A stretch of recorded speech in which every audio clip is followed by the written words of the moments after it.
There we go. Stacey. Oh. Sorry, it's just well, interview in a boxing match. So Stacey, tell me a little bit. So if you wanted to help someone come up the ranks, what would be like your advice to maybe young female fighters, young female athletes? To any athletes really, it's really important to have good people around you, so getting a coach that you're comfortable with, that believes in you, that can bring out the best in you and support you in and out of the ring, I think is really, really important. So if you don't find that in your first coach or your first club, then keep looking, because it's really, really important to have the right people in any sport, but particularly a combat sport, to have that person who's looking out for your best interests. And then obviously just to be clear on what you want to achieve, really, I think can be helpful. If you're just doing it for fun, that's absolutely fine, and you don't get pushed into anything you don't want to do. But equally, if you really want to sort of, compete and maybe aim towards a national title or box for your country, then obviously it takes that a lot more work, and you've got to be dedicated to it. So, but the main thing is just to try it, because whether you compete or do it for fun, it's going to enrich your life being part of sport. So just give it a go. Cool. Sounds good. Next round. Like 40 seconds left of this round anyway.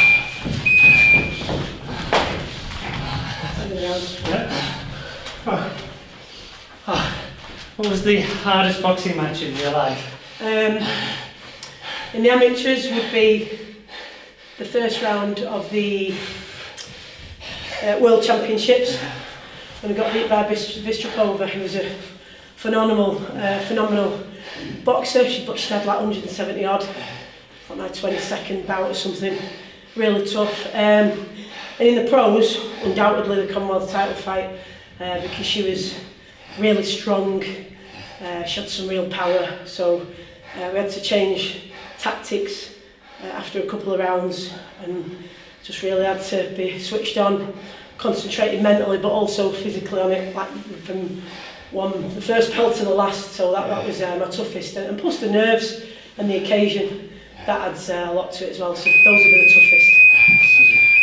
Thanks, Ryan. Yeah. So.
So, one thing is,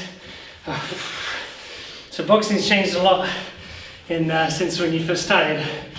Where would you think you'd be today if you were just starting out, and who would you want to fight? I'd want to fight anybody who's got a title, and there's no saying where I'd be today, it's impossible to say, but I think I definitely missed out timing wise. I mean, there's got to be some people who do it at the beginning and do that groundwork, if you like, for it to get better and for other people to have better opportunities going forward, which is now what we're seeing, which is fantastic. But I think in terms of me taking full the full benefits of everything that was available, the timing didn't work out, but I'm all right with that. I've been part of the sport, it's been a fantastic part of my life. I had some amazing opportunities anyway, so yeah, but the answer to who I fight, you're going to fight anyone with a belt because you want to win a title, so that whoever's got the belt at the time, you want to fight them. Sounds good. Okay. Thanks, Sharon. Okay.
Who's your most influential person growing up? Who like most guided you in life?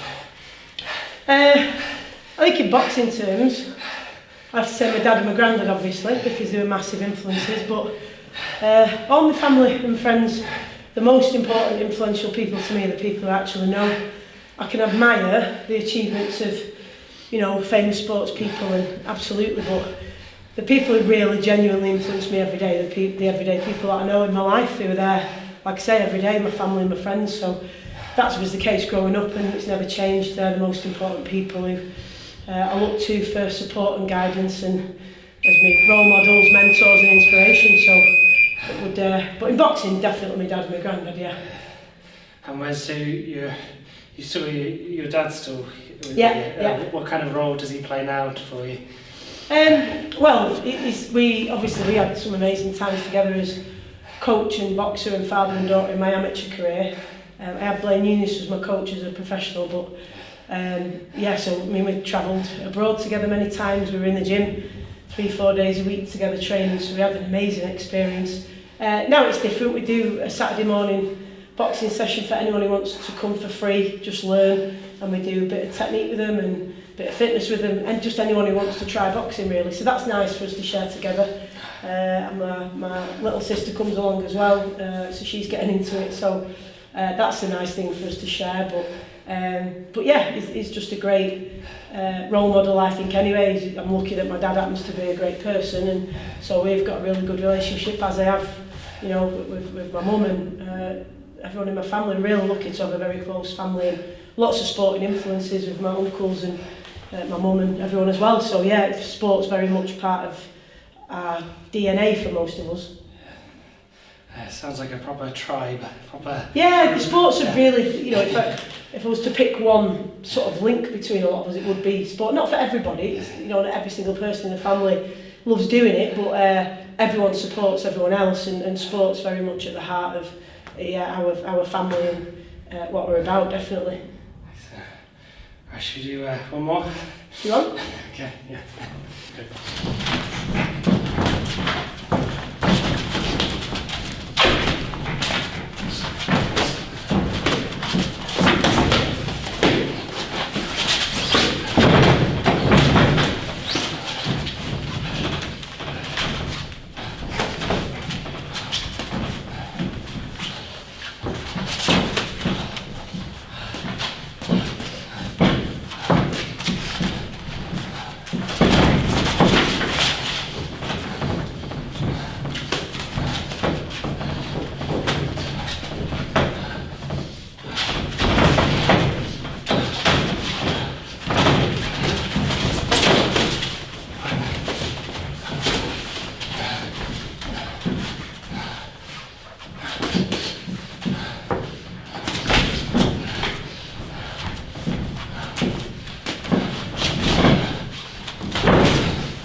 So, finally, you gave some really good points for overcoming obstacles in life and resilience. For anyone kind of struggling, kind of get in the groove, to get going, maybe like where you lost your, something like you said, with your dreams in boxing. What kind of advice would you have to get them back going, get them back moving?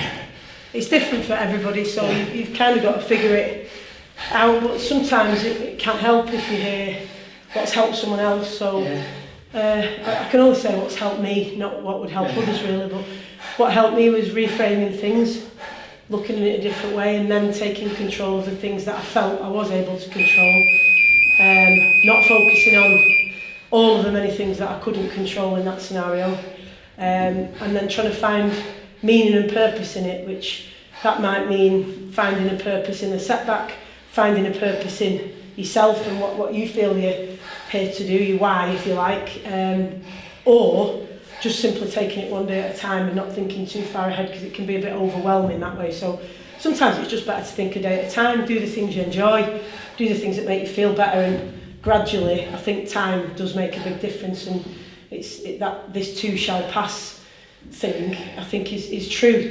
The brilliant things don't last. You can remember them, but you don't keep that feeling constantly, and likewise you don't feel terrible forever. So I think that can be helpful to remember that it passes and it will get better eventually. Yeah. Much like the positive emotions. Yeah, Yeah, yeah, definitely. Excellent. I think should we call time on that one? Well, I'm sure you could go for another 20 rounds, but yeah, that's been amazing. Thanks for inviting me to your gym. No, it's a pleasure. And, love this place. Excellent. Yeah, it's great. Thank you. Right.